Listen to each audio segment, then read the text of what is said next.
start with my legs. Yep.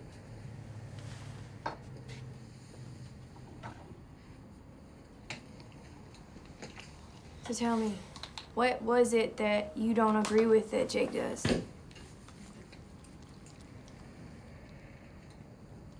The lying. He ain't lying, he's selling. That's his job. I don't get what you want. You want to make money or you don't.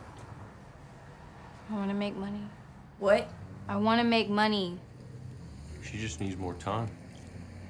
I'm good with the wild ones, you know? Welcome to Kermode Uncut. American Honey is coming out on DVD, the new film by Andrea Arnold. And I think it's a really terrific piece of work. It's been overlooked, for example, at the Academy Awards, which is a real shame because there's so much to like about it, not least the superb cinematography by Robbie Ryan, who shoots the film in the Academy ratio in 4:3, in that kind of squarer format. And what's wonderful about it is the way he uses that squarer format, not to make the picture seem compressed, but to make it seem taller, to make it seem larger, to make it seem oddly more expansive. And if you're a regular here at the blog, you know we've talked about ratios quite a lot.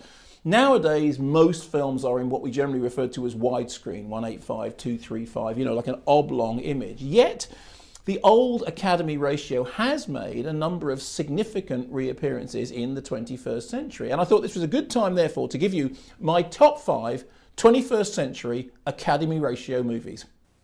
So, at number 5, from 2010, Meek's Cutoff, a wonderful Western by Kelly Reichardt. One of the most interesting things about that film is it reminds us that many of the classic Westerns that we think of as, oh, they were obviously widescreen, actually weren't. There was a number of very, very significant Westerns were made in 4:3. And one of the things that the 4:3 frame does is it gives you more sky, it gives you more height, it gives you more sense of space above the characters. It's also very good for placing characters within landscapes in which they're not simply swamped by the horizon. If you don't believe me, watch Meek's Cutoff. It's a revelation.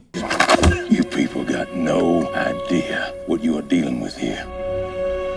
At number 4, from 2003, Elephant. Not the Alan Clark Elephant, but Gus Van Sant's Elephant, which of course took its name and indeed one of its principal ideas from the Alan Clark Elephant, which was, interestingly enough, produced by Danny Boyle. Elephant is a post-Columbine drama about a school shooting, and it was shot in 4:3 because it was originally made for television.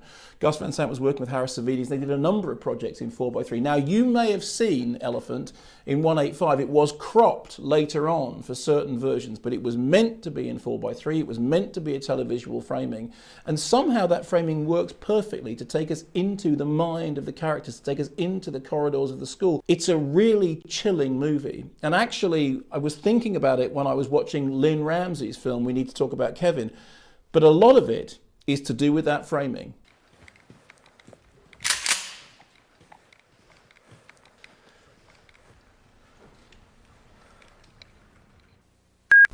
Nosotros creemos que el país está preparado para una comunicación de esta naturaleza. At number 3, No, by Pablo Larraín. Now, if you've seen Jackie in cinemas, you know that Pablo Larraín is a terrifically interesting director who likes playing with visual formats, using old style of footage to make a very modern movie. In the case of No, it's a film about the 1988 Chilean referendum, and one of the things that the director wanted to do was to be able to combine the new drama footage with adverts and television broadcasts from the original events. And somehow, to do that, he started using the 4:3 format because, of course, all those original television broadcasts were made in 4:3. He also went back and got some of the old cameras to make it look like it was the original footage. In fact, when they were making Jackie, some of those cameras were used again to create that old retro feel. No is one of those films which when you start watching it, you think, I'm watching a piece of television, and that's exactly the point. It is a cinematic film about television, and 4:3 is the key to that link. Con esto no vamos a ser famosos. At number 2, from 2009, Andrea Arnold's Fish Tank. Now, as I said at the beginning of this, Andrea Arnold shot American Honey in the Academy ratio, and she's worked with that ratio time and time again, and also in things like Wuthering Heights. In the case of Fish Tank, it's fascinating because whereas with American Honey, that square frame, as I said before, gives you a sense of sky, in the case of Fish Tank, it gives you a sense of confinement, a sense of enclosure. I mean, the title tells you that these are people living life in a fish tank. And something that framing does for that film is to make the characters' existence seem more claustrophobic, as if they are trapped within their surroundings, trapped within their settings, literally boxed in by the frame of the film. What about you? No, she won't want to come. We're leaving in 20 minutes. You've got better things to do, right? Yeah, all right. I'd love to come. And at number one, my favourite Academy Ratio 4:3 21st century film is, of course, Ida by Pavel Pawlikowski. It's also a black and white film. So Academy Ratio, black and white, something we had seen used, for example, in The Artist, which went on to win the Oscar for Best Film. In the case of Ida, what that format does is very complex. On the one hand, it's very photographic, it gives it a kind of austere look, but it also takes away any sense of trickery, any sense of artifice, any sense of the camera being used for something which is creating a cinematic diversion.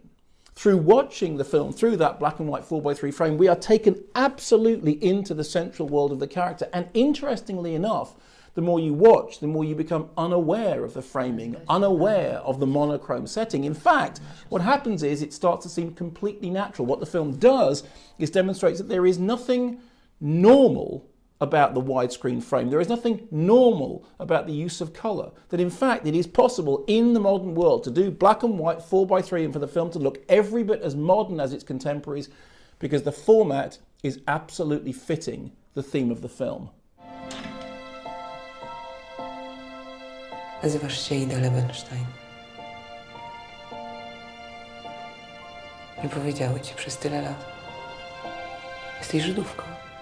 So there we are, that's my top five. Now I know there are other examples because in fact, strangely enough, the 4:3 format seems to be on the rise. So what's your favourite? What have I missed? What have I overlooked?